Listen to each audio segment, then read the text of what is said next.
ശുചിത്വ സന്ദേശ റാലിയോടെ പാലക്കാട് നഗരസഭ സമ്പൂർണ്ണ മാലിന്യമുക്ത നഗരസഭയായി പ്രഖ്യാപിച്ചു.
താരേക്കാട് ജംഗ്ഷനിൽ നിന്നാണ് ശുചിത്വ സന്ദേശ റാലി ആരംഭിച്ചത്.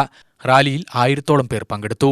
കേരളം സമ്പൂർണ്ണ മാലിന്യമുക്ത സംസ്ഥാനമായി പ്രഖ്യാപിക്കുന്നതിന്റെ ഭാഗമായാണ് നഗരസഭയും പ്രഖ്യാപനം നടത്തിയത്. നഗരസഭാ അധ്യക്ഷ പ്രമീള ശശിധരൻ ഉദ്ഘാടനം ചെയ്തു. സത്യം പറഞ്ഞാൽ നമുക്ക് എല്ലാവർക്കും അറിയാം, നമ്മുടെ മാലിന്യം മറ്റുള്ളവർ ശേഖരിച്ച് സംസ്കരിക്കുക എന്നുള്ളതായിട്ടാണ് നമ്മൾ മുന്നോട്ട് പോയിക്കൊണ്ടിരുന്നത്. പക്ഷേ ഇപ്പോൾ കുറേയൊക്കെ മാറിക്കൊണ്ടിരിക്കുന്നു. നമ്മുടെ മാലിന്യം നമ്മൾ തന്നെ സംസ്കരിക്കണം എന്നുള്ള ഒരു വിവേകം എല്ലാവർക്കും എത്തിച്ചേർന്ന് എഴുതുന്നത് തന്നെ ഏറ്റവും വലിയൊരു സന്തോഷകരമായിട്ടുള്ള കാര്യമാണ്. നമുക്കറിയാം, ഇന്ന് ഫ്ലാറ്റുകളിൽ നിന്നും ജൈവമാലിന്യങ്ങൾ എടുക്കാതെ ഒരുപാട് പ്രയാസങ്ങൾ നേരിടുന്ന ഫ്ലാറ്റിലെ താമസക്കാർ അടുത്ത കുറച്ച് ദിവസങ്ങൾക്ക് ശേഷം ഡിസംബറിൽ നല്ല ഒരു മാലിന്യ സംസ്കരണ കേന്ദ്രം ഇവിടെ കഞ്ചിക്കോട് വരുന്നുണ്ട്. അതിൽ നിന്നും നമുക്ക് ഫ്ലാറ്റുകാർക്ക് ഒരു മുക്തി നേടാമെന്ന് ഞാൻ നിങ്ങളോട് പറയുകയാണ്. കാരണം പാലക്കാട് നഗരസഭയുടെ ട്രെഞ്ചിങ് ഗ്രൗണ്ടിൽ ഇന്ന് ബയോ മൈനിങ് എന്ന പ്രവൃത്തി നടന്നുകൊണ്ടിരിക്കുന്ന ഈ സമയത്ത് നമ്മുടെ ജൈവമാലിന്യങ്ങൾ അവിടെ കൊണ്ട് സംസ്കരിക്കാൻ സാധിക്കാത്തതിനാൽ നമ്മളിപ്പോൾ ജൈവമാലിന്യങ്ങൾ വീടുകളിൽ നിന്നും മറ്റുള്ള ഭാഗങ്ങളിൽ നിന്നും എടുക്കുന്നില്ല എന്നുള്ളത് ഖേദകരമായിട്ടുള്ളൊരു കാര്യം തന്നെയാണ്. പക്ഷേ സന്തോഷം, ഒരു 4-5 മാസം കൂടെ നമുക്ക് ക്ഷമിച്ചാൽ മതി.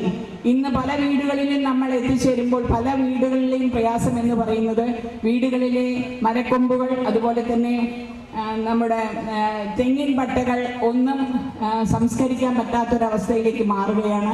അതൊരുപാട് പ്രയാസങ്ങൾ നേരിടുന്നുണ്ടെങ്കിലും നമ്മുടെ നഗരം വൃത്തിയായി സൂക്ഷിക്കാൻ നമുക്ക് സാധിക്കണമെങ്കിൽ തീർച്ചയായിട്ടും ഇത്തരത്തിലൊരു കേന്ദ്രീകൃത മാലിന്യ സംസ്കരണം ഇവിടെ വന്നാൽ മാത്രമേ സാധിക്കുകയുള്ളൂ എന്ന് സംസ്ഥാന ഗവൺമെന്റ് മനസ്സിലാക്കിയതിന്റെ പേരിൽ കഞ്ചിക്കോട് ഒരു നല്ലൊരു പ്ലാന്റ് വരുന്നുണ്ട്. ഉപാധ്യക്ഷൻ ഇ കൃഷ്ണദാസ് അധ്യക്ഷനായി.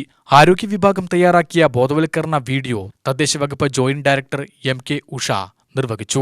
ആരോഗ്യ സ്ഥിരസമിതി അധ്യക്ഷൻ പി സ്മിതേഷ്, നവകേരള മിഷൻ കോർഡിനേറ്റർ പി സെയ്ദലവി, ശുചിത്വ മിഷൻ ജില്ലാ കോർഡിനേറ്റർ G വരുൺ, കൗൺസിലർമാർ, മറ്റു ഉദ്യോഗസ്ഥർ എന്നിവർ സംബന്ധിച്ചു.